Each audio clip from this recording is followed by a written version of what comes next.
Good morning student.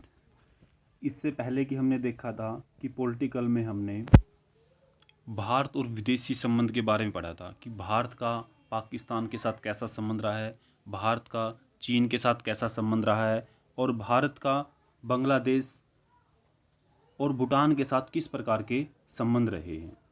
अब हम अगला लेसन देख रहे हैं कि कांग्रेस प्रणाली, उसकी चुनौतियां और पुनर्स्थापन किस प्रकार से हुआ। जैसे कि हमने सेकंड लेसन के अंदर देखा था, जब भारत स्वतंत्र हुआ तो स्वतंत्र भारत के बाद जवाहरलाल नेहरू जी को प्रधानमंत्री बनाया गया, लेकिन उनके हालात कुछ समय से बहुत बुरे चल रहे थे।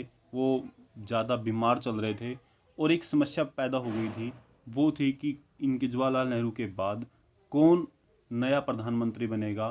क्या भारत के अंदर लोकतंत्र स्थापित रहेगा या नहीं रहेगा। अगर लोकतंत्र स्थापित रहेगा तो किस प्रकार उसको बनाया जाएगा और उनके बाद इस व्यवस्था में आगे और कौन आएगा। चलिए आपको इससे भी पहले थोड़ा सा कुछ बता देते हैं कि ये जो आप तस्वीर देख रहे हैं, सबसे पहले स्वतंत्र भारत के बाद कांग्रेस की जो चुनाव चिन्ह था वो दो बैल चुनाव चिन्ह थे। पहले हालात में आप देख रहे हैं कि बैलों के साथ किस प्रकार की घटना हुई, आपस में फिर इनमें किस प्रकार एक दूसरे के विपरीत चले गए और जैसे कि आप लास्ट में देख रहे हैं कि एक दूसरों के विपरीत लड़ाई के सामने आ गए थे। तो ये एक तस्वीर बिल्कुल वो चीज़ें दिखा रही है जो उस वक्त के हालात के अनुसार पेश की गई थी। यहाँ जैसे बताया गया है कि आज़ादी के बाद शुरुआत में कांग्रेस का चुनाव चिन्ह दो बैलों की जोड़ी था। इस प्रसिद्ध कार्टून में कांग्रेस के भीतर आए बदलावों को दर्शाया गया है कि पहले उनमें आपस में फूट पड़ी, वो एक दूसरे के विपरीत चलने लगे और बाद में आपस में उन दोनों के बीच टकराव होने लगा। आज़ादी के 22 वर्ष गुजरते गुजरते कांग्रेस किस कदर फूट का शिकार हो गई थी, उसके बाद लगभग इसमें परिवर्तन आना शुरू हो गया था, क्योंकि ज़्यादातर हमारी जितनी भी पार्टियां हैं वो कांग्रेस से निकली हैं। इसमें हम देखेंगे कि नेहरू के बाद राजनीति ने क्या करवट ली, विपक्ष में की एकता और खुद के बिखराव ने कांग्रेस के प्रभुसत्ता को कैसे चुनौती दी। खुद ही उससे अलग पार्टियां निकली हैं और वही उसको बार बार चुनौतियां दे रही हैं। और इंदिरा गांधी के नेतृत्व में एक नई कांग्रेस किस प्रकार इन चुनौतियों में उभरी और कैसी नई नीतियां और विचारधाराओं ने कांग्रेस प्रणाली की पुनर्स्थापना की। चलिए हम इसमें शुरुआत करते हैं राजनीतिक उत्तराधिकारी की चुनौतियां, कि क्या थी राजनीतिक उत्तराधिकारी की चुनौतियां। 1964 में मई में नेहरू जी की मृत्यु हो गई और वो पिछले एक साल से ज़्यादा समय से बीमार चल रहे थे। इससे नेहरू जी के राजनीतिक उत्तराधिकारी को लेकर बड़े असंदेश लगाए गए कि नेहरू के बाद कौन। लेकिन भारत जैसे नव स्वतंत्र देश में इस माहौल में एक गंभीर सवाल हवा में तैर रहा था कि नेहरू के बाद आखिर देश में होगा क्या, कि किस प्रकार के हालात वहाँ पाए जाएंगे। भारत से बाहर बहुत से लोगों को संदेह था कि नेहरू के बाद लोकतंत्र कायम भी रह पाएगा या नहीं। दूसरा सवाल इसी संदेह के दायरे में उठ रहा था।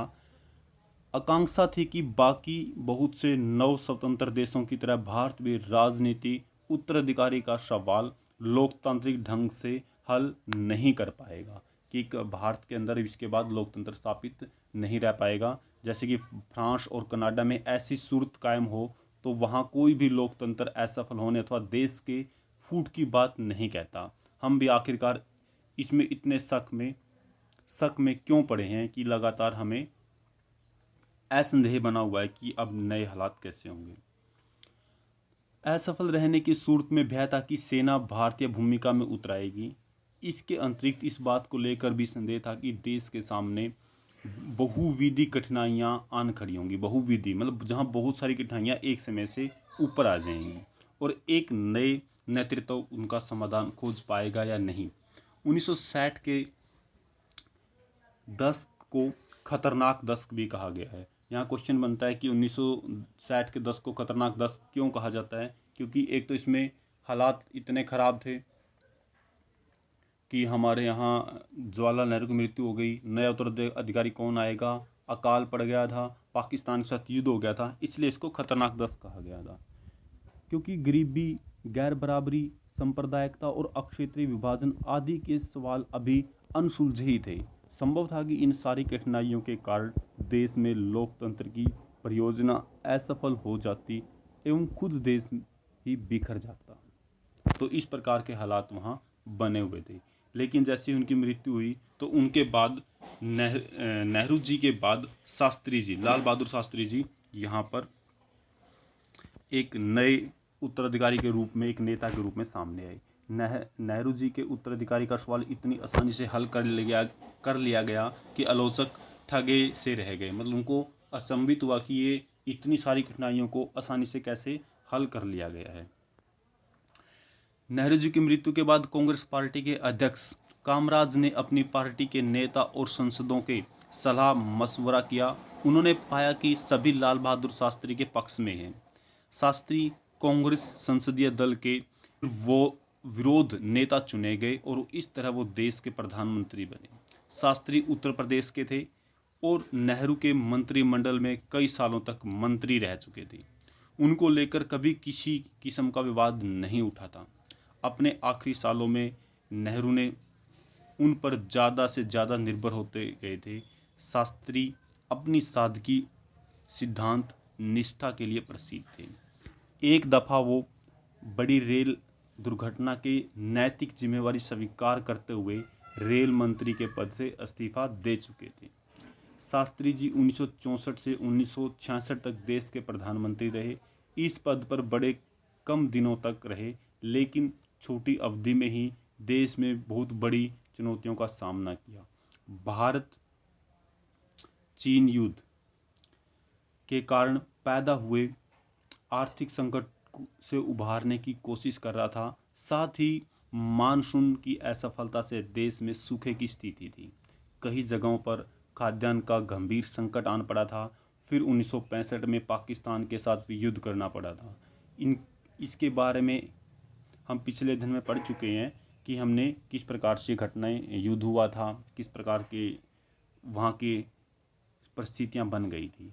लेकिन शास्त्री जी ने उस वक्त जय जवान जय किसान का नारा दिया, जिससे इन दोनों चुनौतियों से निपटने के लिए उनके दृढ़ संकल्प का पता चलता है। प्रधानमंत्री के पद पर शास्त्री बड़े कम दिन रहे। 10 जनवरी 1966 को ताशकंद में अचानक उनका देहांत हो गया। ताशकंद तब भूतपूर्व सोवियत संघ में था और आज यह उज़्बेकिस्तान की राजधानी है। युद्ध की समाप्ति के सिलसिले में पाकिस्तान के तत्कालीन राष्ट्रपति मोहम्मद अयूब खान से बातचीत करने और एक समझौते पर हस्ताक्षर करने के लिए वो ताशकंद गए थे। उसके वहाँ पर उन्होंने अज्ञात मृत्यु हो गई थी। चलिए एक बार हम शास्त्री जी के बारे में देख लेते हैं कि उनका जीवन किस प्रकार का था, क्या क्या उन्होंने हासिल किया था। लाल बहादुर शास्त्री का जो जीवन काल 1904 से लेकर 1966 तक था। भारत के दूसरे प्रधानमंत्री। 1930 में स्वतंत्रता आंदोलन में भागीदारी दी। उत्तर प्रदेश मंत्रिमंडल में मंत्री रहे। कांग्रेस पार्टी के महासचिव का पदभार संभाला। 1951 से 56 तक केंद्रीय मंत्री के पद पर रहे। इसी दौरान रेल दुर्घटना के नैतिक जिम्मेवारी लेते हुए उन्होंने रेल मंत्री के पद से इस्तीफा दे दिया और बाद में 57 से 64 के बीच भी मंत्री पद पर रहे थे। आपने जय जवान जय किसान का नारा मशहूर बना दिया था, यहाँ पर फेमस पूरा कर दिया था। ये थी शास्त्री जी के बारे में कुछ जो बातें जिन्होंने अपने उस समय के दिनों में की थी। उनके बाद आती हैं शास्त्री जी की मृत्यु के बाद आए थे इंदिरा गांधी। आगे का पढ़ेंगे नेक्स्ट वीडियो में। Thank you.